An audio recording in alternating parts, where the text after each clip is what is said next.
BC నాయకత్వం పైన గొడ్డలి వేటు వేసిన పార్టీ వైఎస్ఆర్ కాంగ్రెస్ పార్టీ. నేను అడుగుతున్నా మిమ్మల్ని, ఈరోజు జయరామ్ గారు ఉన్నారు, మంత్రిగా రాజీనామా చేసి తెలుగుదేశం పార్టీకి వచ్చారు. నేను వారిని అభినందిస్తున్నా. అదే సమయంలో మీరు గుర్తుపెట్టుకోవాలి, ఆయన్ని ఎమ్మెల్యేగా తీసేసి ఎంపీగా పొమ్మన్నారు. కారణం చెప్పమన్నాడు, కారణం చెప్పలేదు. చెప్పకపోతే నీ ఎంపీ నాకు అవసరం లేదని ఎంపీ కూడా వదులుకున్న వ్యక్తి జయరామ్ గారు. నేను అడుగుతున్నా, ఆయన తప్పులు చేస్తుంటే ఆయన కాదన్నారు, కానీ మీ పెద్దిరెడ్డి కుటుంబ వ్యవస్థ ఉంది, అక్కడ రాష్ట్రాన్ని దోచుకుంటున్నాడు. గనులు, లిక్కరు ఒకటి కాదు, ఏది దొరికితే అది అడ్డంగా దోచుకున్న వ్యక్తిని మార్చే శక్తి మీకుందా అని నేను అడుగుతున్నా. సమాధానం చెప్తారా అని అడుగుతున్నా. ఇంకో పక్క వెనుకబడిన వర్గాల్ని ఊచకోత కోసేటువంటి ఏదైతే పల్నాడులో ఉండే రాజకీయ నాయకులు మార్చే శక్తి మీకుందా అని అడుగుతున్నా.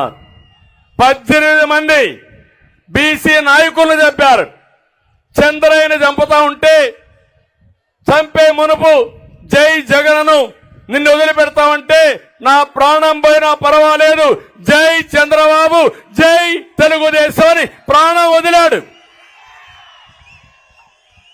ఏ విధంగా మర్చిపోగలుగుతానని అడుగుతున్నా మిమ్మల్ని. నేను పాడిపోసా, అది కాదు ఇక్కడ ఇష్యూ. నా కుటుంబ సభ్యుణ్ణి అతి దారుణంగా చంపారు. వెంకట సుబ్బయ్య ప్రొద్దుటూరులో అక్కడుండే ఎమ్మెల్యే అతి దారుణంగా అవినీతి పైన పోరాడుతున్నాడని దారుణంగా చంపేసే పరిస్థితికి వచ్చారు.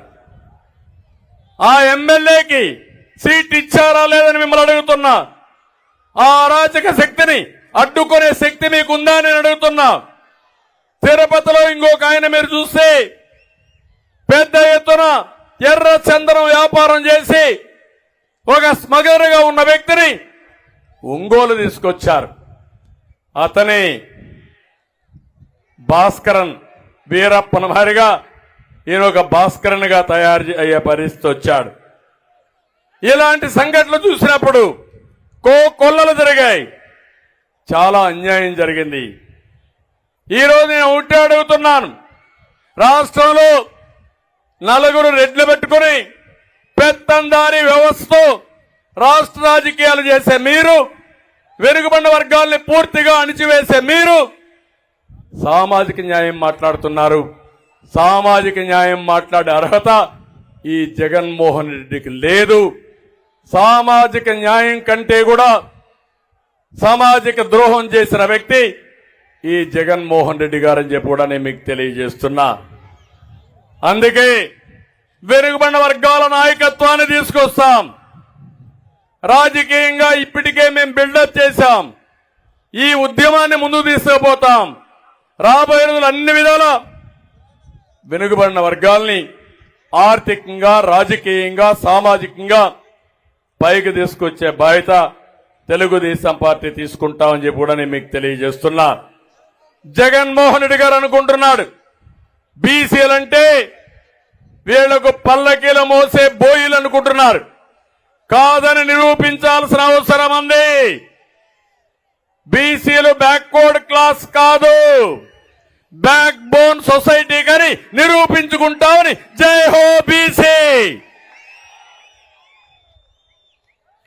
అందుకనే నేను ఈ సందర్భంగా మిమ్మల్ని అందరినీ కోరుతున్నా, ఇవన్నీ కూడా మనం ప్రజల్లోకి తీసుకుపోవాల్సిన అవసరం ఉంది.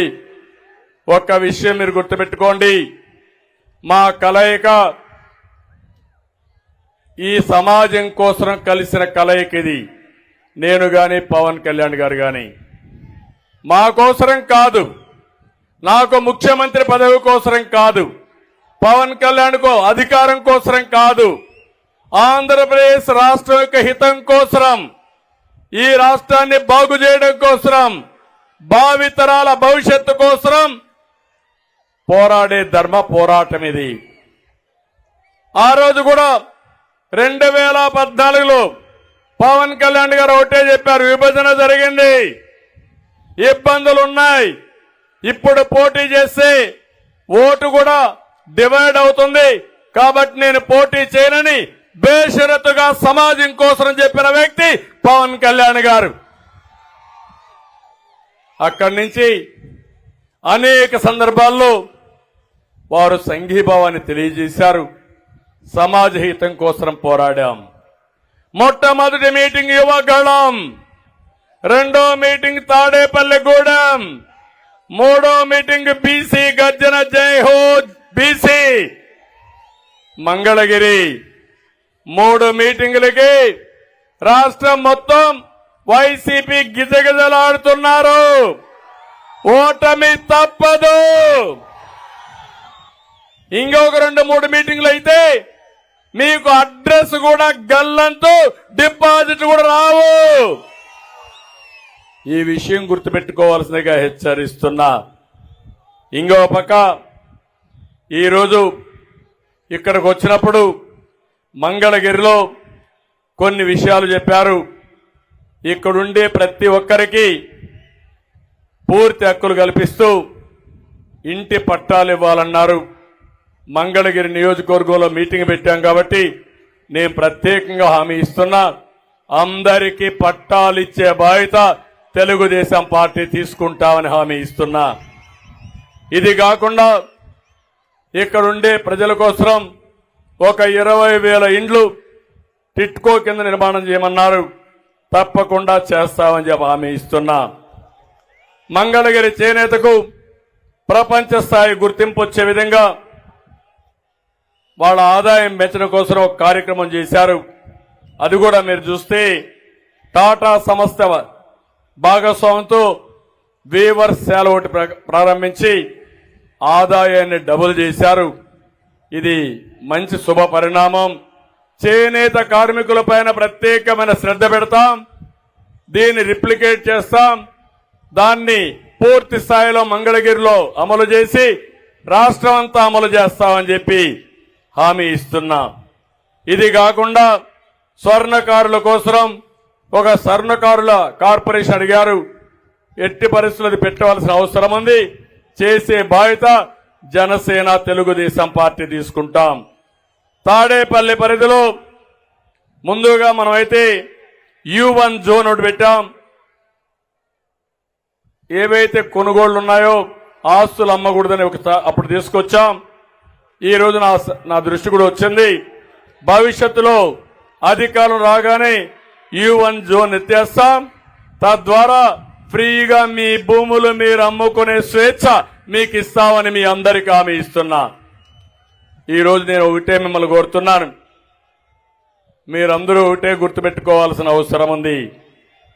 ప్రజలకు ఒక పిలుపిస్తున్నాం, మా పోరాటం మీకోసం, మా యుద్ధం మీకోసం, భావితరాల కోసం, పుట్టబోయే పిల్లల కోసం అని చెప్పి కూడా నేను మీకు తెలియజేస్తున్నా. అందుకే రాబోయే ఎన్నికలు చాలా కీలకం రాష్ట్ర భవిష్యత్తు కోసం. ఈ 2 పార్టీల కలయిక చాలా హిస్టారికల్ గా అవసరం కూడా. అందుకే 5 కోట్ల ప్రజల కోసం, భవిష్యత్తు కోసం పోరాడుతున్నాం. ఈరోజు మా కమిట్మెంట్ మీరు చూశారు. ఇప్పటికే అనేక సందర్భాల్లో నిరూపించుకున్నాం. ఈరోజు మనం చూస్తే సూపర్ 6 కింద 6 ప్రోగ్రాములు ఇచ్చాం. ఈరోజు బీసీ డిక్లరేషన్ తో ముందుకొచ్చాం. భవిష్యత్తులో అన్ని వర్గాల్ని ఆదుకోవడానికి, అన్ని కులాల్ని, అన్ని ప్రాంతాల్లో అన్ని వర్గాల్ని ఆదుకుంటూ వారికి సముచితమైన గౌరవం, సముచితమైన అభివృద్ధి చేయడం కోసం ముందుకు పోయే విధంగా ప్రణాళిక తీసుకొస్తాం. 5 సంవత్సరాలు చిత్తశుద్ధితో అమలు చేసి ఏదైతే నష్టపోయిన రాష్ట్రాన్ని మళ్లీ ఘాట్లో పెట్టడానికి మా ప్రయత్నాలు మేము చేస్తాం. దీనికి పూర్తిగా సహకరించమని మిమ్మల్ని అందరినీ కోరుకుంటూ సహకరిస్తారని చెప్పి ఆశిస్తూ మరొకసారి మీ అందరికి కూడా రాష్ట్రంలో ఉండే బీసీలకందరికీ జై హో బీసీ, నినాదంతో అందరికీ నమస్కారాలు. జై హింద్. ఇప్పుడు ప్రతి ఒక్కరు కూడా తెలుగుదేశం జనసేన పార్టీలు వర్ధిల్లాలి. తెలుగుదేశం జనసేన వర్ధిల్లాలి.